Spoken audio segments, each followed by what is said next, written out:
Avec ce nouvel album Exil, je vous invite à partir avec moi et mon violoncelle sur les traces de compositeurs exilés aux États-Unis et dans un voyage aussi à travers le temps, à travers tout le XXe siècle.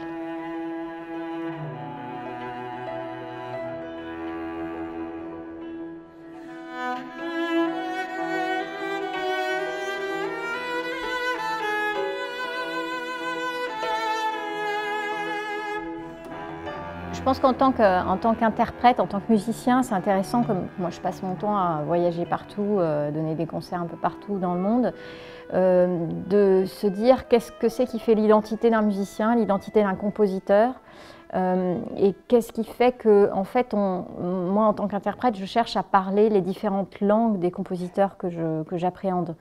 Et voilà, j'essaye de parler dans la langue de Bloch, j'essaye de parler dans la langue de Korngold ou dans la langue de Bach quand je joue du Bach. Et en fait, cette spécificité de chaque compositeur, cette langue que j'apprivoise à chaque fois, nécessite tout un contexte historique de savoir voilà, où ils ont composé ces œuvres, pourquoi, comment.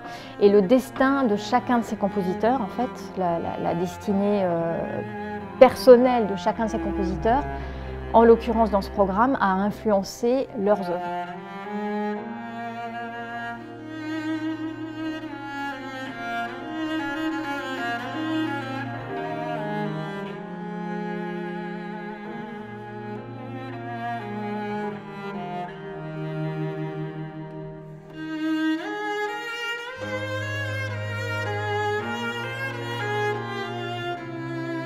J'avais très envie de travailler avec le Sirba Octet depuis longtemps. C'est des musiciens formidables que j'aime énormément depuis la création de Nocturne.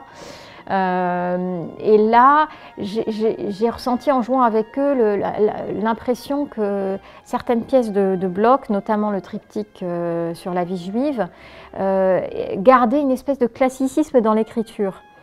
Et donc j'ai eu envie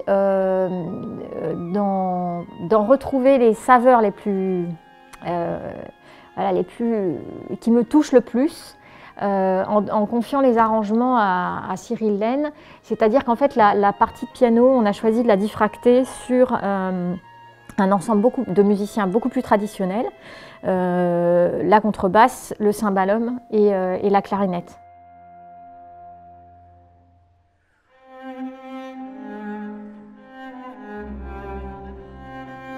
Ernest Bloch, il a une façon comme ça très personnelle de dépeindre des moments de la vie. Alors ça peut être dans Salomon, c'est plusieurs moments successifs de sa vie, sa gloire, sa chute, son désespoir, même ses errements amoureux, il y a tout ça dans Shelomo, dans son poème symphonique.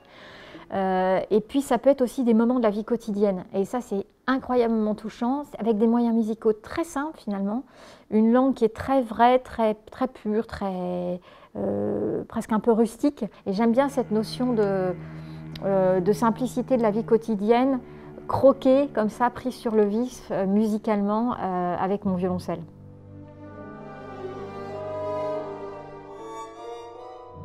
J'étais très heureuse en fait de rencontrer, d'approfondir cette rencontre avec James Judd autour de cet enregistrement, parce que je me suis aperçue qu'il était lui-même ardent défenseur d'un compositeur comme Korngold. Il manie magnifiquement les couleurs de l'orchestre et les équilibres, les timbres. Et je pense que lui-même, James Judd étant anglais, émigré aux États-Unis, de par son parcours personnel, c'est bien à la fois ce qu'il doit à la vieille Europe et en même temps l'explosion de vitalité et de possibilités d'ouverture professionnelle et personnelle que permet un exil aux États-Unis.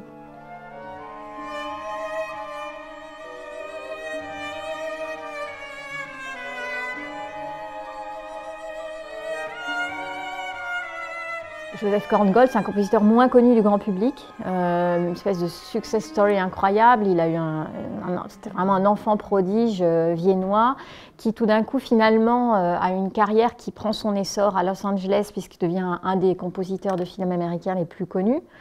Et le concerto de corne que je joue, qui est très peu joué, est en fait une musique de film. C'est la musique du film Deception, et je dirais même que c'est le sujet du film.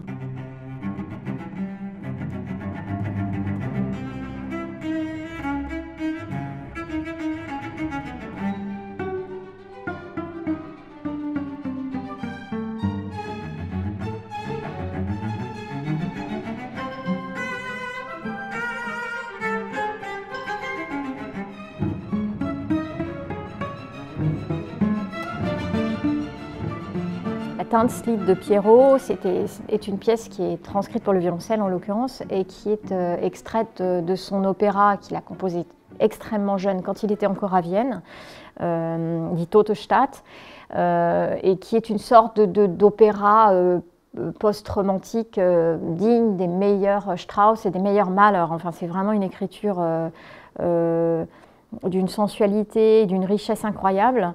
Et donc j'avais envie de montrer les deux aspects de ce compositeur, avant et après l'exil aussi, et de voir à quel point le destin d'un homme qui comme ça se transforme, en passant par la perte de sa patrie, le renoncement et puis l'horreur aussi de ce qui va traverser le XXe siècle, jusqu'à finalement des moments de succès et de révélation en tant que compositeur qu'il a eu aux États-Unis.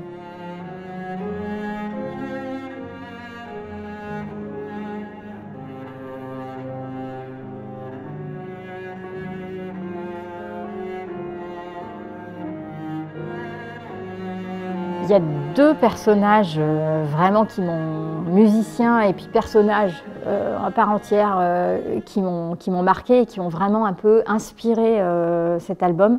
C'est Chava Alberstein, une grande chanteuse israélienne, dont j'ai transcrit pour le violoncelle avec Cyril Lehn une chanson, une berceuse en fait, vraiment de Sarah qui endort le petit Isaac.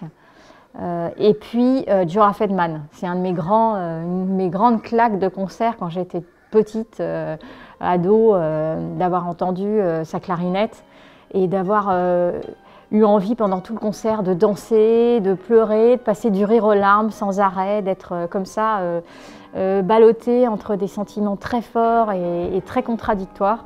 Et avec en même temps une légèreté et une tendresse incroyables.